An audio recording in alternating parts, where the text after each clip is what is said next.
Hello everybody. So I'm going to do a bit of a preview of the second Indian test, or the second test in India against Australia. That's in Delhi, and it's going to be held later today. Now, my first thing I'm going to talk about is the pitch, and it has still been doctored to the extent of it having massive cracking at a length, which will presumably help the spinners.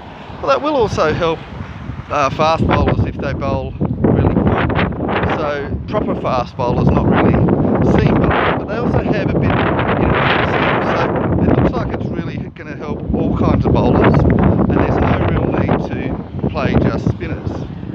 So it's not necessarily a spinning deck, it's going to be good for all bowlers, but it is probably going to be a low scoring deck and going to be hard to bat on. So with that in mind, Australia should probably be picking our best bowlers, not our best spin bowlers. And that means that Todd Murphy, who got 7 wickets on a rank turner, might not do as well. And it might be a little bit risky to play him. And I know that seems harsh after he's just taken 7 wickets, but that's something that they'll have to consider. The other thing is, though, that India do tend to struggle sometimes, not all the time, but sometimes against good quality spin bowlers who they've never seen before. And that was the case for Todd Murphy. So it could also be the case for Matthew Kuhnemann. Now, they're not going to struggle against Ashton Agar. Ashton Agar's got a terrible record against India. They will just slaughter him. And India know Nathan Lyon pretty well. They've done their homework on him. They can nullify him. He doesn't do too well in India. He's a bit unlucky in the first test, but I'm not expecting him to be amazing. So there is an angle where you could say, all right, let's pick Matthew Kuhnemann. He might do well against India. And if you are picking him, you might pick Todd Murphy as well and go in with 2 spinners. And if you do that, you can't pick Nathan Lyon. I know that there's a suggestion of having all 3 spinners, just play Pat Cummins as the sole fast bowler with Cameron Green bowling a few overs. That is very risky. It's something they could do, but I would think there would be really no benefit of playing Nathan Lyon if you were doing that. So Nathan Lyon would have to sit out. If you play Kuhnemann, there is no room for Lyon. Now, there's also, it would be stupid to pick Kuhnemann with Nathan Lyon. I know Lyon will lead the attack and all that, but if you're going to surprise the Indians and then give them a bit of leeway with Nathan Lyon playing, a bit of a relaxation on Lyon while they have struggles against Kuhnemann, that's just silly. So you either pick Kuhnemann and Murphy or neither. So that's an interesting conundrum. So if you pick both of them, you're definitely leaving out Nathan Lyon and one of the pace bowlers, and then you might go in with, say, Pat Cummins and Mitchell Starc, or Pat Cummins and Scott Boland, depending on if Mitchell Starc is fit. But if you play neither of them, you just go in with Nathan Lyon, and then you play 3 pace bowlers, plus of course Cameron Green. So either way, now this pitch does look like it'll be good for the pace bowlers, but it won't necessarily be good for someone like a Scott Boland. So, but unfortunately there isn't really anyone else. So there is an option to play Mitchell Starc and Pat Cummins, and then play Nathan Lyon and Todd Murphy. You could do that. It's a bit tough there. Look, one thing I know is that our top 6 should go back to being the same top 6 that won us all of our matches. So Travis Head has to come back. Now for India's side, KL Rahul has been pretty bad at the top of the order for a while now. Shubman Gill should come in. That's a pretty obvious one. There was a lot of talk of him coming in for the first test, didn't happen. Rahul was awful. I think Rahul probably should be left out. The other one was that India risked having a try with the T20 and ODI player Surya Kumar Yadav.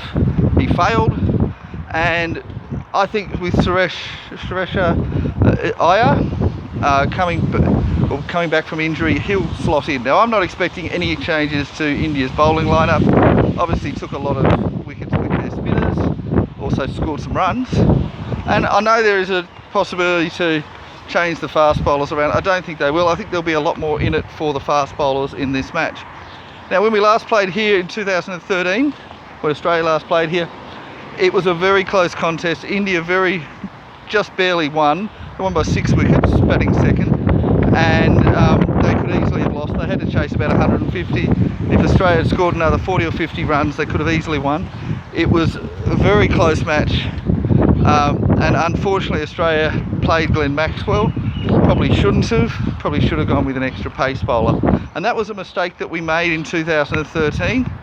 And if we sort of look at that again, we might want to go in with 3 paces. Now, I know India's going to go in with 3 spinners because that's their strength, but Delhi seems to be a pretty fair ground. It's not going to be purely for spinners. There'll also be a bit for pacers, not necessarily for seam bowlers.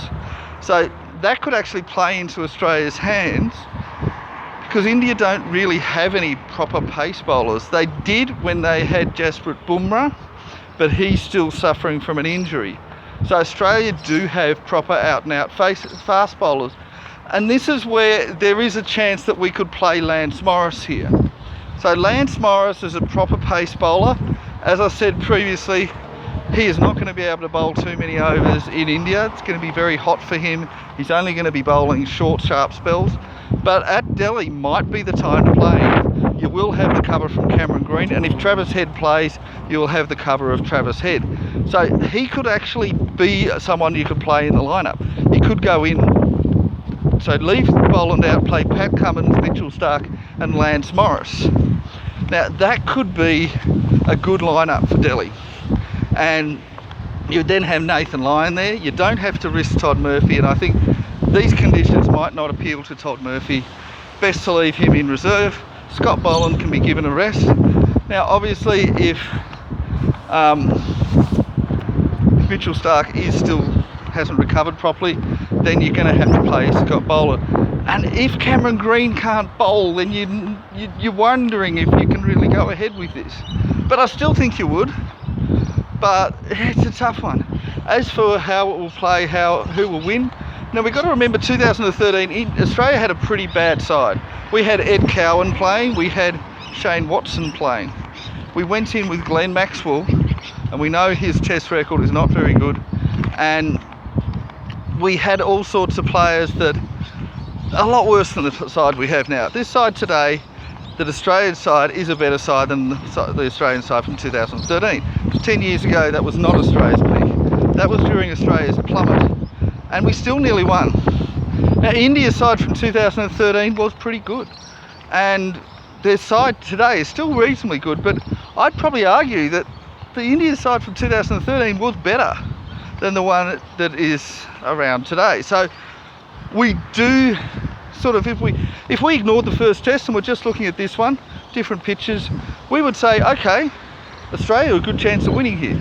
Not a guarantee, but it's pretty close to a 50-50 match. Now, of course, you do have to consider the first test, and we lost by an innings and 132 runs. But, of course, with that focus on the pitch doctoring, the ointment for Ravindra Jadeja, we do have to put a little asterisk there.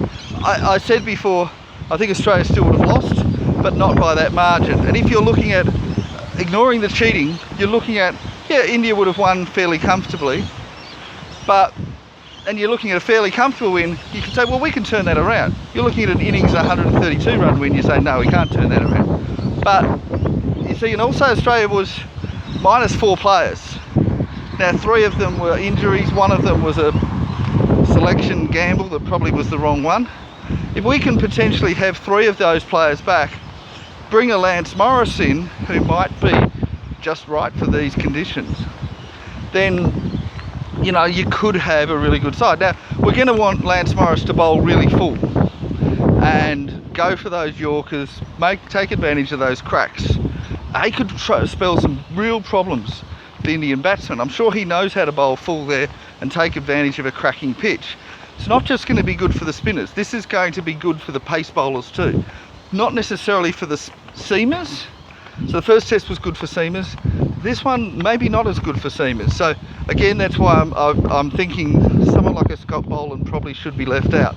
But it is a tough one. If Australia do it right, I think that we could win. Now, if we do go with Kuhnemann and Todd Murphy, that could work too. But I think that's a bit riskier because then we're playing into India's game plan. India want us to do that. And maybe they want us to do that because they've got a game plan there. They don't want us to go pace. So if we go pace, and they don't know who Lance Morris is, they have no idea how to play against him, that could really stuff up things. And it could say, hey, what are we supposed to do about that? I can just imagine Lance Morris smashing in, sending stumps cartwheeling, and India just having no answer. Now, Delhi will be good for spinners. Let's not make any mistake about it. There are cracks there, but it's going to be a different kind of spinning pitch to the one that we had at Nagpur, where it was really dusty and where they refused to water the pitch at a length for left-handers. They haven't done that at Delhi. They've just made it a bit cracking. So I think Delhi's going to be a much fairer pitch. And am I thinking Australia will win? I'm not going to say for certain, but I think they might. I think it's going to be a low-scoring affair. I think Australia might win. Yeah. I think it'll be very close. India might win. It's a 50-50 contest. Look, it could be a big margin too. But yeah, I'm going to go out on a limb a bit here and I'm going to pick Australia. That's it from me. Bye-bye now.